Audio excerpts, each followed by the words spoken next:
All right, guys, this is the introduction to your chemistry unit. Hopefully, everybody got their electricity stuff handed in. If not, get it in as soon as you can. It is now late. I think it was due Friday night. Um, so, without further ado, here we go. We might as well start by defining chemistry. It's the study of matter, its properties, and its changes. Matter is anything that has mass, takes up space. So mass, it's the amount of matter in something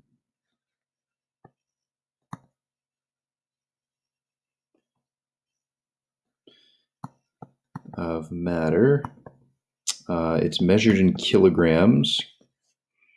And volume, the space, rather, refers to volume, which can be measured in cubic units like cubic centimeters. It can also be milliliters, cubic meters, etc. It's how much space it takes up is volume. I'm sure it's something you've come across in elementary school before. So mass and takes up space. That's what matter is, anything that does those two things. So pretty much anything you can think of that's not the vacuum of space. Now, when we're observing matter, there are two types of observations: qualitative and quantitative. Now, qualitative, I usually associate with the word your senses, because it's things like color, feel, what it looks like, yellow school bus, is it shiny, that sort of thing. Things that you can't measure are qualitative, whereas quantitative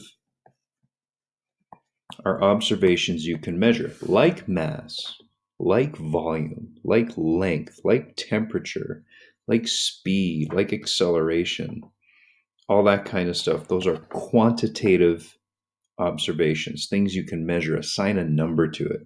Like, let me just go back there for a second. Like if you run into a test question or something like that, where it says label the following observations as qualitative or quantitative. If you see a number in there like 68 grams or something like that, you can be sure it's quantitative, quantity, right? Anyway, here's the official slide on qualitative observations. Anything made with the senses. Example: the flower is red, the thorns are sharp, the candy tastes sweet, the music is loud. Qualitative observations. Just like usual, if I'm running too fast, just go ahead and pause the video whenever you feel like it. The quantitative observations are ones that you can measure, usually have some sort of number associated with it. Like the stem is 15 centimeters long, the stone has a mass of 52.3 grams, the trip was 3 hours, 27 minutes, the temperature is 30 degrees Celsius. Those are quantitative observations. So let's see. List as many qualitative and quantitative observations that could be made about some item that I just have here on my desk.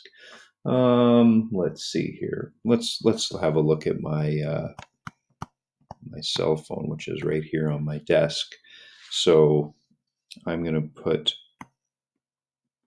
qualitative, quantitative. Now, I'm actually not going to measure most of these things, but I'm going to say, what can I say about my cell phone? Well, I can say that it's black, thin, smooth. What else can I say about it? It is, it's not transparent, it's opaque. As far as quantitative observations go, I could list its mass, its volume. What else could I measure about it? Its internal temperature. Anything else you can think of you can measure a phone? Anybody? You don't have to put up your hand. You can just blurt it out. I'm going to leave it at that. I'm sure you can think of a couple more things, but I'm going to move on here. Pick any item you can, list qualitative and quantitative observations of it. We aren't quite done here on this one. This is kind of a double, but that's the mini intro to chemistry. So let's look a little bit more in depth with these quantitative properties, things that we can measure. So physical properties, it's another term, is anything that describes a substance, a physical property. And then the two categories are, as previously discussed, qualitative, quantitative. Things that you can measure are the quantitative, things that you can just look at and see are qualitative. Specifically, some quantitative observations that are focused in this course are the mass and the volume. Mass is how much matter it has in the standard international units for mass are the kilograms. Sometimes chemists also use grams, although I disagree with doing that, but whatever. I'm not really a chemist. Volume is how much space that an object fills. In chemistry, I believe they use milliliters in grams, but not grams, milliliters, but in centimeters cubed, which are the same. But in physics, we would want to use meters cubed as our SI unit for volume. Just some examples of units that you can use for that. Now, density is, I'm trying to think, it might be the only calculation that you're asked to do in this. So if you've liked the calculations in electricity, well, I got bad news for you, because this is the only formula you're really going to need in this part of the course. Density, mass, volume. I'm not sure what that spike is in my triangle. And the units, they can really be in any different things. You just got to make sure that if you're dividing grams by milliliters, your density is in grams per milliliter, that sort of thing. We're not going to get too much into density today. I have a whole lesson on that either later in the week or at the beginning of next week. But yeah, density equals mass divided by volume. You'll also notice I prefer to use a capital D for density, and I'm not sure which one's the proper way of doing it. Some other quantitative observations that you'll have to just be aware of are the melting point, which is the temperature at which it changes from a solid state to a liquid state, or vice versa. The freezing point, I guess that would be the same point, just going the other way. And then the boiling point is the temperature at which the liquid changes from liquid to gas. And if you're going the other way, it would be called the condensation point. Melting and freezing point are always the same temperature. That's right.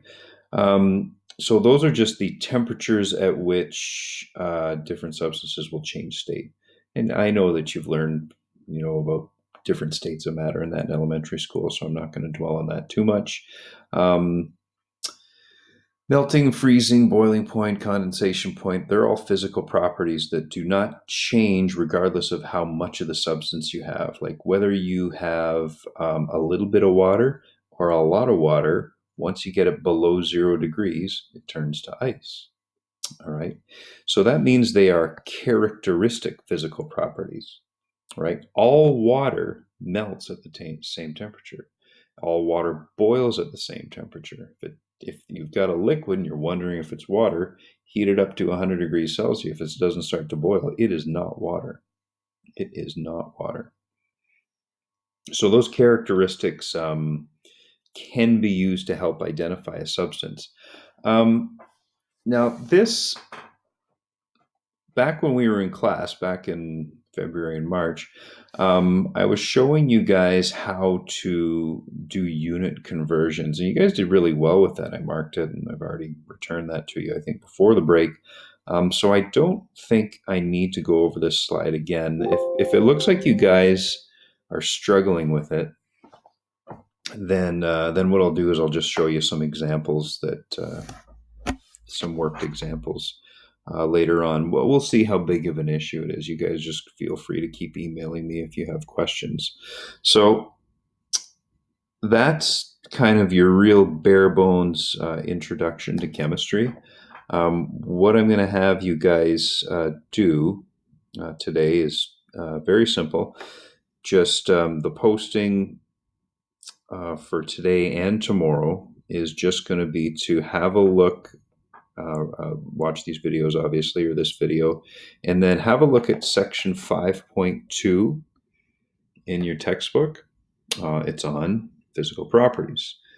It's very short, but you will see, I can't write on this anyway, you will see just some other physical properties that we haven't talked about here. If you can see this, it's brittleness, viscosity, optical clarity. That's one I don't even really use. Electrical conductivity. That's one we use all the time.